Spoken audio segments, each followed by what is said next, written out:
हिमाचल प्रदेश विधानसभा के मॉनसून सत्र के चौथे दिन भी सदन की कार्यवाही शुरू होने से पहले सत्ता पक्ष और विपक्ष आमने सामने आ गए। दोनों पक्षों ने हाथों में तख्तियां लेकर एक दूसरे के खिलाफ नारेबाजी की और विभिन्न मुद्दों को लेकर आरोप प्रत्यारोप लगाए। नेता प्रतिपक्ष जयराम ठाकुर के नेतृत्व में भाजपा विधायकों ने सरकार के खिलाफ प्रदर्शन किया। भाजपा ने हिमकेयर और सहारा योजना को लेकर सरकार को घेरा। जयराम ठाकुर ने आरोप लगाया कि इन योजनाओं को कमजोर या बंद किए जाने से गरीब और जरूरतमंद लोगों को मुफ्त स्वास्थ्य सुविधा से वंचित होना पड़ रहा है। उन्होंने कहा कि हिमकेयर योजना से लाखों लोगों को लाभ मिला था। जयराम ठाकुर ने कांग्रेस पर निशाना साधते हुए कहा कि उसे अब से ही विपक्ष में बैठने की तैयारी शुरू कर देनी चाहिए। वहीं सत्ता पक्ष ने उप मुख्यमंत्री मुकेश अग्निहोत्री की अगुवाई में भाजपा के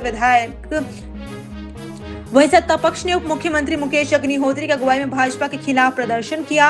उन्होंने महंगाई, बेरोजगारी और अन्य ज्वलंत मुद्दों पर विपक्ष की भूमिका पर सवाल उठाए। मुकेश अग्निहोत्री ने आरोप लगाया कि भाजपा इन गंभीर मुद्दों से जनता का ध्यान भटकाने के लिए प्रदर्शन कर रही है। उन्होंने कहा कि कांग्रेस पूरी मजबूती के साथ आगामी चुनाव लड़ेगी और विपक्ष को सत्ता में वापसी के सपने देखना बंद कर देना चाहिए। सत्र के चौथे दिन सदन के बाहर भी राजनीतिक माहौल गर्म रहा। आने वाले दिनों में टकराव और बढ़ने के आसार हैं। हिमाचल प्रदेश सरकार को 4 वर्ष का कार्यकाल होने वाला है, लेकिन 4 वर्ष के कार्यकाल में अपनी कोई भी योजना जनहित की शुरू नहीं कर पाई। अभी तक पौने 4 साल के कार्यकाल में पूर्व सरकार की जो जनहित की योजना थी, उन योजनाओं को एक एक को बंद करने के लिए साजिश की जाएगी। और उसी दृष्टि से हम इस बात को देखें कि आज स्वास्थ्य की सुविधाएं पूरी तरह से प्रदेश के अंदर चरमरा गई। एक तरफ से मुख्यमंत्री जी बार बार कहते हैं कि हम high and health services provide करने के लिए आगे बढ़ रहे हैं। अब उसमें हम एक चीज को देख रहे हैं कि हाई एंड हेल्थ सर्विसेज देने की बातें तो की जा रही है, मशीनें महंगी महंगी खरीदी जा रही है, लेकिन आदमी जमीन पर जो है बिना दवाई के, बिना इलाज के तड़प तड़प करके मर रहा है, क्योंकि जो बेसिक सुविधाएं स्वास्थ्य की है उस तरफ ध्यान नहीं। ये बड़ी मशीनें खरीदने के पीछे कोई और राज है, कोई और लक्ष्य है उनका, क्योंकि उसमें पैसा जो खरीदने के लिए लगाया जाता है उसकी एवज में सरकार क्या हासिल कर रही है, सरकार के नेता, सरकार के अधिकारी क्या हासिल कर रहे हैं, ये पूरा प्रदेश अच्छी तरह से जानता है। बिल 130 के अंतर्गत स्वास्थ्य सेवाओं पर सदन के अंदर चर्चा चल रही है और आज हमने इस बात को लेकर के जहां प्रदर्शन रखा कि जिस योजना के माध्यम से हिमाचल प्रदेश में लाखों ऐसे लोगों का, गरीब लोगों का इलाज हुआ जो अपने इलाज करने की स्थिति में नहीं थी, उनको जिंदगी मिली, हिमकेयर योजना, उस पर जांच बिठाई गई है। एक तरफ से मुख्यमंत्री जी कहते हैं कि सदन के अंदर बोला कि 1100 करोड़ रुपए का घोटाला हुआ है, जब हमने कहा कि 850 करोड़ तो अभी तक हिमाचल प्रदेश में जब से हिमकेयर शुरू हुई है तब से खर्च हुआ है, ये 1100 करोड़ रुपए का घोटाला कैसे हो गया? और ऐसी सूरत में फिर दूसरे दिन करेक्शन की कि 1100 करोड़ का नहीं, 100 करोड़ का घोटाला। अभी 100 करोड़ घोटाले की जो बातें कही जा रही है उसके लिए अधिकारियों के ऊपर लगातार दबाव बनाया जा रहा है कि ये 100 करोड़ हमने बोल दिया इसलिए इतना करना ही होगा, ये साबित करना होगा। अधिकारियों ने हाथ खड़े कर दिए हैं। हमारे विधायकों के ऊपर विजिलेंस केसेस शुरू कर दिए, डॉक्टर जनक के ऊपर उनके पूछताछ के लिए 4-4 घंटे, 5-5 घंटे वहां पर बिठाया गया। अधिकारियों को बुलाया जा रहा है, सिर्फ इस योजना को बदनाम करने की एक साजिश है, एक योजना है ताकि इस योजना को बंद करने का रास्ता निकाल सके, क्योंकि हिमकेयर ऐसी योजना है जो भारतीय जनता पार्टी की सरकार की बहुत ऐसी योजना है जिसको बच्चा बच्चा जानता है। सारा योजना पिछले कल में यही जहां हम बोल रहे हैं, यही एक व्यक्ति जो है जिसको पैरालिसिस हुआ पड़ा हुआ है, पैराप्लीजिया हुआ पड़ा है, टांगे नहीं चलती हैं, हाथ चल पाते हैं, उसके व्हील चेयर पे था। जब उनसे मिलने का मौका यहीं पर इस परिसर में मिला तो उनसे बातचीत हुई और बातचीत करने के बाद उन्होंने बताया कि सहारा योजना मिलती थी, लेकिन जब से कांग्रेस की सरकार आई है तब से सहारा योजना का पैसा बंद कर दिया। एक सहारा योजना का एक मरीज मेरे घर में आया, उसकी परिवार के लोग उसको गाड़ी में बिठा करके, वो चल भी नहीं सकता है, ना हाथ चलते हैं ना पांव चलते हैं। ऐसी स्थिति में एक्सीडेंट के बाद उसकी स्थिति है। मुझे कहा कि गाड़ी के पास चलो, मैं गाड़ी के पास गया तो जब देखा कि उस गाड़ी के अंदर एक मरीज है, तो मैंने जब उनसे पूछा, मैंने कहा इनको क्यों लाए, ये चल नहीं सकते हैं। बोलते हमें मालूम है चल नहीं सकते, हम उठा करके गाड़ी में यहां पर इसलिए लाए हैं क्योंकि सरकार ने इनको सहारा योजना का पैसा बंद करने के लिए इनको मृत घोषित कर दिया हुआ है, डॉक्यूमेंटेड है वो, मैंने वो डॉक्यूमेंट प्रोवाइड भी किया है। तो ये स्थिति हिमाचल प्रदेश में है।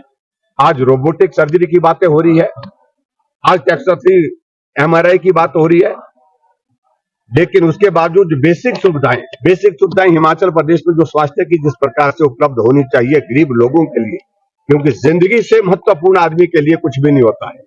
जिंदगी रहेगी तो सब रहेगा, लेकिन यहां सिर्फ बातें और सिर्फ बातें और झूठा प्रचार जो भारतीय जनता पार्टी की सरकार की उन योजनाओं की, जनहित की योजनाओं के खिलाफ जिस प्रकार से चलाया है, इसलिए आज हमने इस मुद्दे को लेकर के जहां विधानसभा के अंदर नियम 130 पर चर्चा हो रही है, सदन के बाहर जहां पर अपना पक्ष रखा है आप मीडिया वालों के सामने कि बदले की भावना से हिमाचल प्रदेश में जो सुखू सरकार ने लगातार एक अभियान चलाया है, भाजपा के खोले हुए संस्थान बंद, भाजपा की योजनाएं जो चली हुई जनहित की उन योजनाओं को बंद, और उसके साथ साथ में भाजपा के जमाने में जो अच्छे काम हुए हैं उन सारे कामों को बदनाम करने के लिए जो षड्यंत्र किया जा रहा है, ये मैं समझता हूं बहुत दुर्भाग्यपूर्ण। और मैं इस बात की भी निंदा करता हूं जो सत्ता पक्ष में है, हमारे पीछे जो नारे लगा रहे हैं, यहाँ पर आप सबके पीछे नारे लगा रहे हैं, इनको शर्म आनी चाहिए इस बात के लिए कि ये सरकार चला रहे हैं या विपक्ष चला रहे हैं, ये सत्ता में है या विपक्ष में है, पहली इस बात को स्पष्ट करें। क्योंकि हर रोज प्रदर्शन कर रहे हैं, किसके खिलाफ कर रहे हैं, सरकार आपकी है। अगर आप कोई काम अच्छा नहीं हो रहा तो आप सरकार के सामने अपनी बात रखिए, वहां शायद इनकी बात सुनी जाती तो मानी नहीं जाती। ऐसी स्थिति में ये विवश होकर के सड़कों पर उतर आए हैं, उनको हम बोल रहे हैं अच्छा है कि आपने 1 साल पहले शुरुआत कर दी, ट्रेनिंग शुरू कर दी आपने, 1 साल के बाद यही ट्रेनिंग काम आएगी आपकी। बहुत बहुत धन्यवाद। देखिए, एक बात हम फिर से स्पष्ट करना चाहते हैं, कांग्रेस पार्टी हाउस चलाना चाहती है। हम निरंतर प्रयास कर रहे हैं कि हाउस चले, लेकिन भारतीय जनता पार्टी हाउस चलने के पक्षधर नहीं है। और आप आज भी देखें, अभी इनका आचरण से आचरण कर रहे हैं।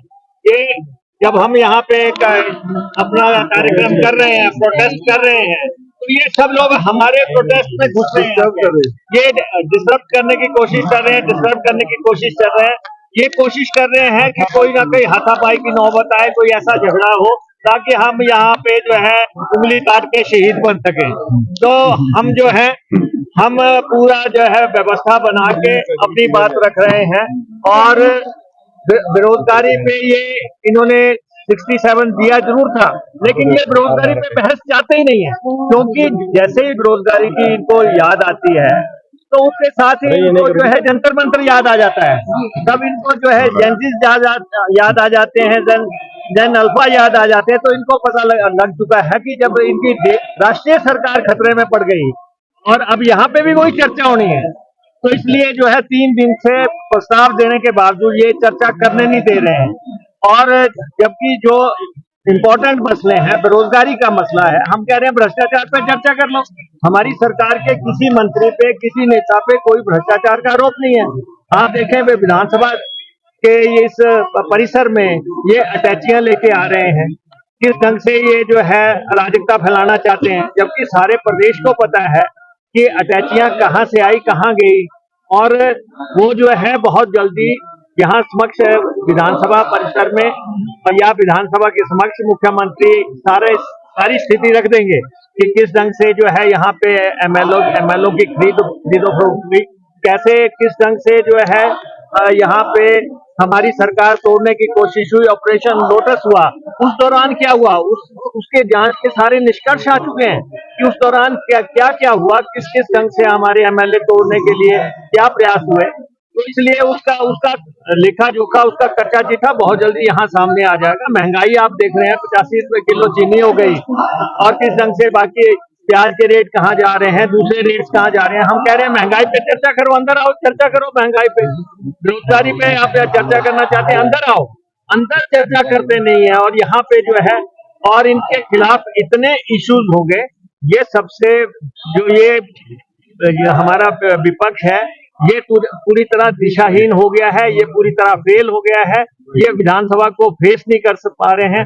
और इसलिए जो है हम फिर से आग्रह करना चाहते हैं, आओ विधानसभा के अंदर, अगर आप में हिम्मत है विधानसभा फेस करो, आपके एक एक सवाल का जवाब दिया जाएगा। लेकिन क्योंकि आपकी स्थिति नहीं है विधानसभा फेस करने के लिए, इसलिए आप बाहरी शोर मचा रहे हैं और नौटंकी करना चाह रहे हैं, ड्रामा करना चाह रहे हैं। ये नहीं चलेगा। हिमाचल प्रदेश की जनता देख रही है, हम हर सवाल का जवाब देना चाहते हैं। सर, विपक्ष कह रहे हैं कि क्या नहीं, ये विधानसभा फेस नहीं कर सकते। इनको मालूम है कि विधानसभा में जो इश्यूज आने हैं, खास तौर पे हम कह रहे हैं कि तो आप पहले 2-3 दिन इन्होंने जो है राष्ट्रीय गान और राष्ट्रीय गीत में उलझा दिए, जबकि हमने स्पष्ट कहा कि कांग्रेस पार्टी इस प्रदेश के लोग जो है राष्ट्रीय गान और राष्ट्रीय गीत को एक स्पिरिट में देखते हैं, हम उसका सम्मान करते हैं। और संशोधन सिर्फ इतना सा हुआ है कि जो राष्ट्रीय ध्वज है या राष्ट्रीय गान है, उसके समान जो है राष्ट्रीय गीत का भी सम्मान करना है, इतना ही संशोधन हुआ है। लेकिन ये अपनी तरफ से जो है लगाते जा रहे हैं कि कब क्या गाना है। ये हमने कल भी कह दिया, स्पीकर साहब को इसका फैसला करना है। और सारे प्रदेश ने देखा है, इन्होंने राष्ट्रीय गान का अपमान किया है और ये माफी कह रहे हैं कि हमें माफी दे दी जाए या हमें जो है यहाँ पे कह दिया जाए कि हमें माफ कर दिया जाए। ये स्पीकर साहब के साथ इनका मामला है।